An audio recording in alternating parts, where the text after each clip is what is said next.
Hello, how are you doing? My name is Bukola Jolibo, fondly referred to as Kiki, and I'm the founder of Joshua's Army, where we raise focused, enlightened, and well-developed boys to become world-class leaders. Welcome to my channel. Today, I'm going to be talking about gratitude. Why should we be grateful? What is the purpose of being grateful as a parent? Now, other than the fact that we're meant to always focus on gratitude, we are always meant to create time to be grateful, to reflect and be grateful to God for everything around us. This month of July is my birth month, yeah.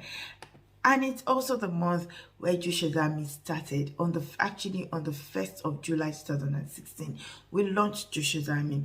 And since then, it's been an amazing journey that I would never look back on.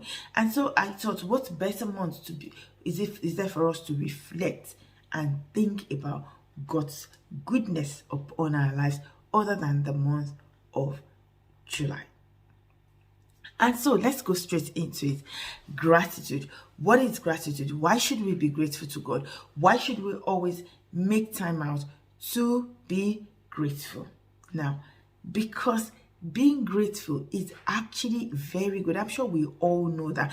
It's a very good mental exercise. The dictionary says, and I'm going to read directly from the dictionary, where it says gratitude. It says gratitude is the quality of being thankful. And I love the way he puts it. It says readiness to show appreciation. Readiness. I love that word. So let's lay emphasis on the word readiness. Readiness to show appreciation. When you're getting ready for something, what do? You reflect, you plan, you think, you put things together, and then you execute. So you reflect, you plan, you touch the dotted lines or kind of make everything connect, and then you execute. Readiness to show appreciation. And that readiness just means a lot to me. How much do we reflect? How much do we take our time to think about God's goodness, to think about the beautiful things that we enjoy? It is true. It's very easy for us to focus on the things that are not going right. It's very easy for us to focus on the negatives. But focusing on the positives gives us reasons to give gratitude. Also, they're good for our mental health. They're good for our physical health. You radiate when you're always grateful. I said to my children, life is beautiful, irrespective. Life is beautiful, and I'm always grateful for life. I'm grateful for the people around me. And if I may say this myself, no wonder I glow so well. No matter my family, the people around me, we glow because I radiate due to my mindset of being grateful. I look for the beautiful things. When something is happening that seems like, oh, that thing will take me away from being grateful, I just move myself from it. I take my attention away from it. So I'm challenging you.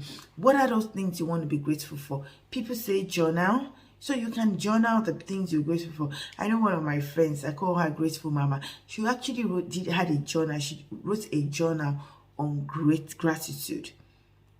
So you can pick up a journal. You can journal things you're grateful for on a daily basis. You can think about, reflect on them, and say them out loud to yourself. One of the things I do is I stand in front of the mirror, and I'm just saying the things I am grateful about. I'm grateful for my children. I'm grateful for my husband. I'm grateful for today's work.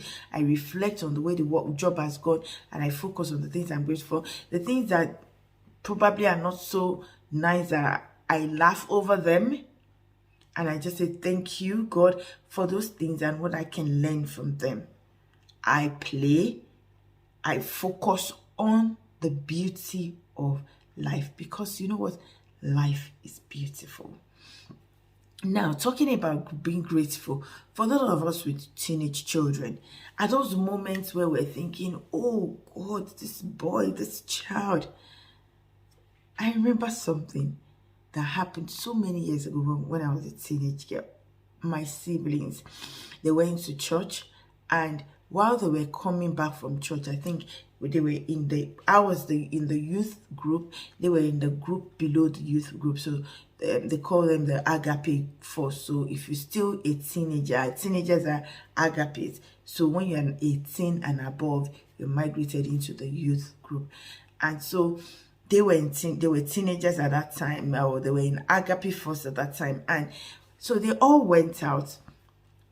All of them, they went to church. I think the church was, by driving alone, it was about 30 minutes or 35 minutes away from home, where they went to have this conference.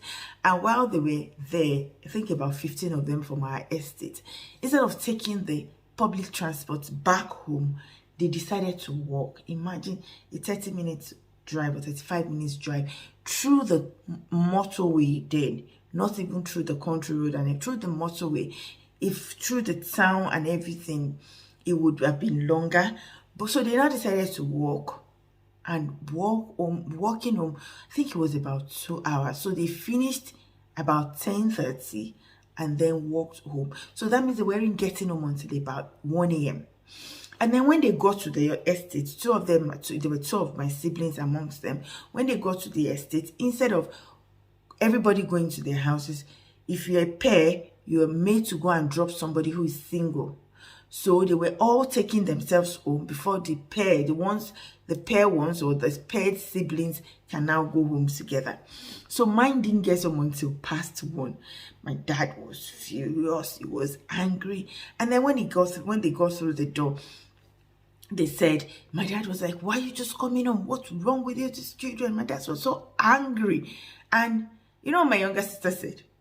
Dad, we're coming from church, not from the club, not from party, not from anywhere else.